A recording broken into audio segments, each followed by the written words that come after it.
Anak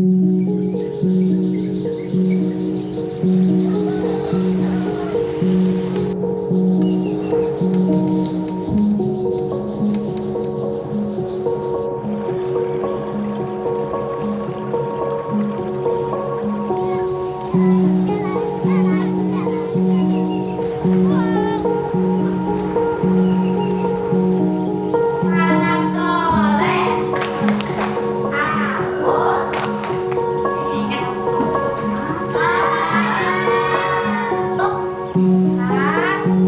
atas nah.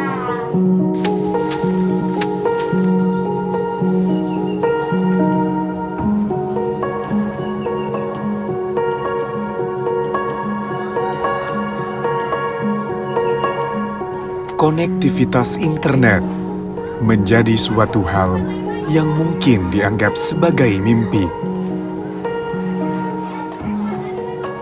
Di beberapa bagian daerah di pelosok negeri ini, internet cukup sulit diakses. Ini mempengaruhi aktivitas masyarakat di desa tersebut. Salah satunya, kegiatan belajar mengajar menjadi terganggu. Namun, semuanya berubah dengan adanya gelombang. Ya, gelombang yang tak terlihat ini telah membawa kemudahan bagi kita semua. Gelombang elektromagnetik yang merambat melalui udara dengan kecepatan cahaya merupakan tulang punggung internet yang kita nikmati saat ini. Mereka menghubungkan kita ke dunia yang lebih luas. Gelombang ini akan terus dikembangkan untuk membantu masyarakat di pelosok negeri. Salah satu yang membantu pengembangan riset ini di Indonesia adalah Badan Riset Inovasi Nasional dengan salah satu peneliti yaitu Bapak Yusuf Nurwijayanto PhD. Gelombang adalah suatu getaran yang merambat. Dan dengan getaran yang merambat itu, maka kita bisa gunakan untuk mengirimkan data, untuk berkomunikasi, untuk pencitraan, penginderaan, sensor, dan lain-lain. Jenis gelombang itu pada dasarnya ada 3, yaitu gelombang suara, gelombang radio, sama gelombang cahaya. Misalkan ini, kalau kita berada di ruangan ini, sekarang kita berdiskusi dengan menggunakan gelombang suara, langsung tatap muka. Tapi gelombang radio kita bisa gunakan untuk pengiriman jarak jauh, seperti penggunaan handphone, mungkin handy talkie-nya Pak Polisi, dan lebih jauh lagi, kita bisa menggunakan gelombang cahaya melalui fiber optik, sehingga bisa antar lintas pulau dan lintas benua. Untuk bisa membawa gelombang itu melalui fiber optik dan antar benua, antar pulau, itu ada satu komponen yang penting yang bisa mengubah dari gelombang suara menuju gelombang radio menuju ke gelombang optik. Itu namanya adalah electrical optical converter. Jadi pengkonversi dari gelombang listrik menjadi gelombang cahaya. Cara kerjanya sebenarnya sederhana, itu hanya memodulasikan aja. Jadi gelombang radio itu ditumpangkan pada gelombang cahaya, kemudian gelombang cahaya tadi bisa dilewatkan melalui serat fiber optik untuk dikirimkan ke antar pulau dan antar benua. Sehingga informasi itu akan bisa mencapai ke suatu daerah itu dengan cepat, sehingga daerah-daerah tersebut tidak merasa mengalami terisolir.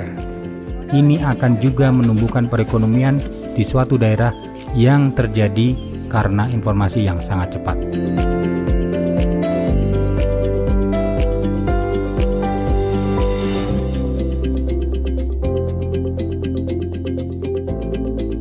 Dengan menyatukan 3 gelombang tersebut menjadi satu kesatuan, itu mempunyai sisi keunggulan. Dia itu bisa memiliki kecepatan data transfer ke satu titik ke titik yang lain dengan sangat cepat, dengan kualitas data yang bisa terjaga.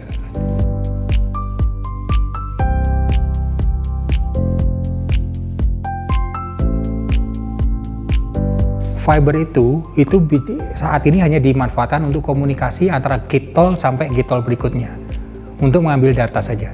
Tapi itu sebenarnya bisa digunakan untuk mengantisipasi ini ada pergeseran atau tidak. Fiber bergoyang sedikit itu sebenarnya ada anomali. Anomali itu yang bisa kita baca. Pergeseran itu bisa macam-macam, goyangan, terlalu banyak bebannya, terus mungkin ini kesehatannya sudah sudah mau bahaya, sudah mau turun, harus ada antisipasi. Tapi sampai saat ini memang belum diimplementasikan di Indonesia.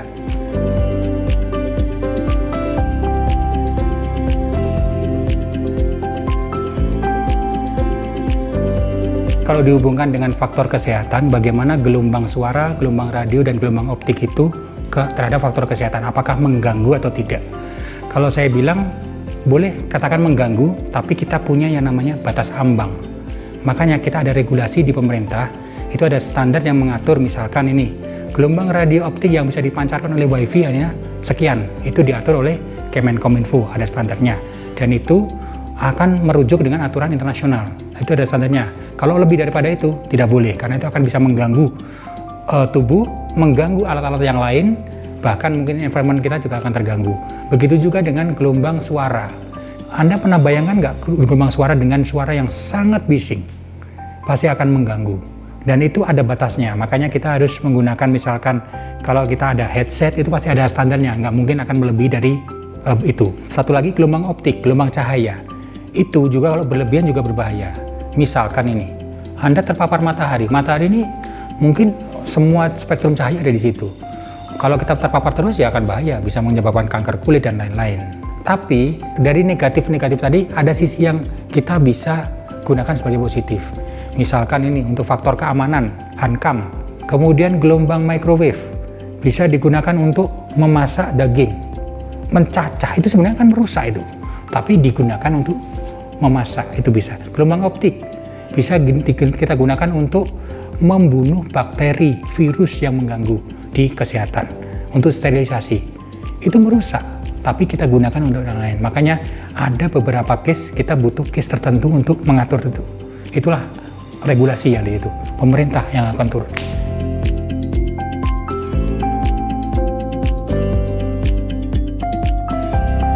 Riset ini saya pribadi dan tim berharap tetap berlanjut ke depannya, karena ini sangat menjanjikan untuk mengatasi permasalahan di masa depan, yaitu dari sisi bidang telekomunikasi yang membutuhkan kecepatan data yang tinggi dengan kualitas data yang bagus, sehingga kita bisa masuk untuk penggunaan aplikasi pada komunikasi menggunakan hologram, bahkan untuk metaverse ke depannya.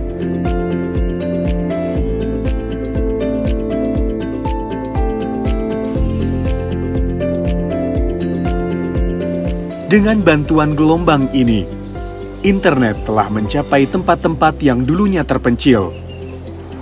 Desa-desa terpencil, semuanya kini dapat terhubung satu sama lain. Kini di pelosok negeri, anak-anak kian dapat mengakses pendidikan online. Gelombang ini adalah jembatan digital yang menghubungkan impian dan peluang di pelosok negeri. Membantu kita terhubung satu sama lain dengan cara yang tak terbayangkan sebelumnya. Semoga persatuan Indonesia terwujud dengan menyambungkan wilayah Indonesia akan sarana telekomunikasi yang merata. Terus melaju untuk Indonesia maju dengan menjaga persatuan dan kesatuan melalui pemanfaatan teknologi telekomunikasi terdepan ke seluruh pelosok negeri.